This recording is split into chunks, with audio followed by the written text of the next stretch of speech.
warahmatullahi wabarakatuh. Daawwattoota keenya kan miidiyaa mooraa Fugug damee Dirreedhaa irraa arraan tana ijoollee teenyataan kaleessa magaalaa Dirreedhaa keessatti rasaasaan dhawamtee madaawanii mana hakimaa fi kaanis mana isaanii jiran gaafii fi deebii waliin goone. Ifuu kaleessa waan gaggeeffame obboleessa keenya kana maqaa isaatii wajjin haala itti dhawamee fi haala roorroon tun irratti geesse akka nu ibsuu fi arraba gara mana isaanii dhufnee gaafii fi deebii waliin godhaa jirra.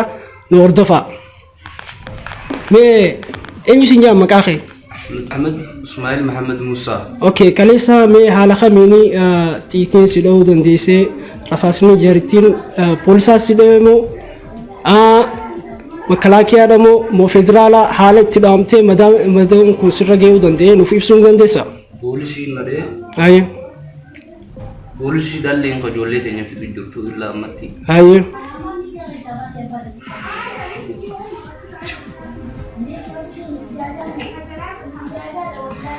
Obsi rakkoon qabu. Wallaahi waan isaan godhan. Poolisa kan hunda hubde.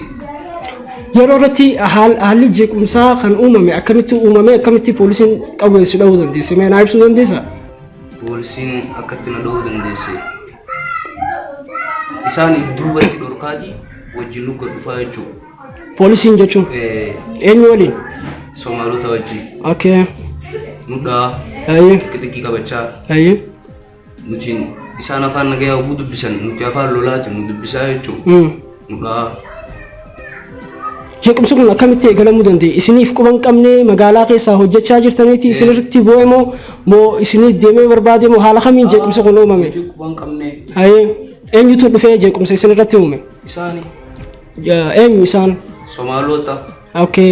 Sanbooda eenyu ka qawweedhaan si dhaye? Poolisii. Poolisicha si dhaye isan beektaa? Poolisicha. Kana dhahee san fuulli isaa cufaadha. Koofiyyaadhaan. Okay. Fuula yoo argite beektu?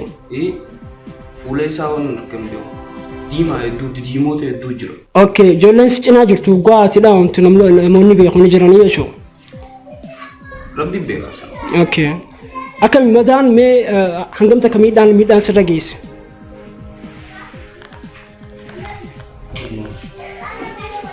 Eessa si dhoyte?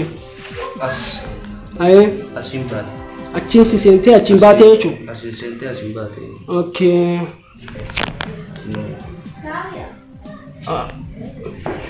Mana hakimaa mana yaalaa dhayxee namni mana yaalaa si geessee yerootti akka dhiigni sirraa yaa'etti yeroodhaan mana yaalaa dhayxee gargaarsa argattee jirta? Gargaarsa wanta kannan.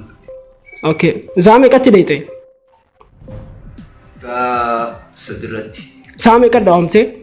Sadii fi daqiiqaa. Yeroo dhawamteen yaadattu jechuudha? Zaalamumaaf irratti.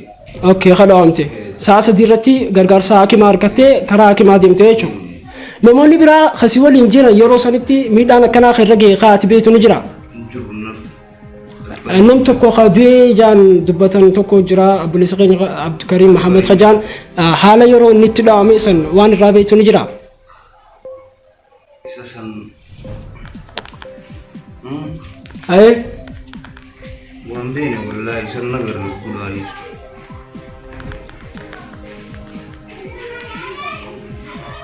Inni dhawamuu isaa akkamii dhageesse dubaati? Inni dhawamuu isaa ogguna bira fuudhanii na bira dabranii. Isa fuudhanii fiiganii jechuudha. Haala inni itti dhawame nagarree jechuudha. Nagarree. Ati isa biran jirtu jechuudha. Bikki inni itti dhawamee fi bikki ati itti dhawamte adda addaa jechuudha. Ani bikki itti dhawame kuma siif hime sani. Eessa? Bikka mana durootaa bira. Achi biratti hin dhawame.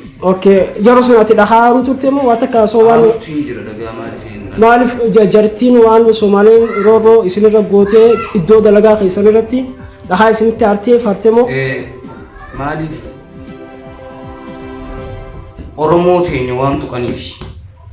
Okay. Dalagaa osoo hin taane Oromoo teenya miidhu jiran. Okay. Isaanii dhufee bikkatti isin barbaade jechuudha? Isaanii nu dhufe gubbaa fi jalaa nu seenu. Okay, gaariidha. Waan biraa yaada biraan qabda haa uummata Oromootiif dabarsitu maqaa miidiyaa keenyaa miidiyaa mooraa Fugugin damee dirreedhaatiin wanni ati hawaasaaf ibsuu feetu hawaasa Oromootiif ni jira yaada dabalataa.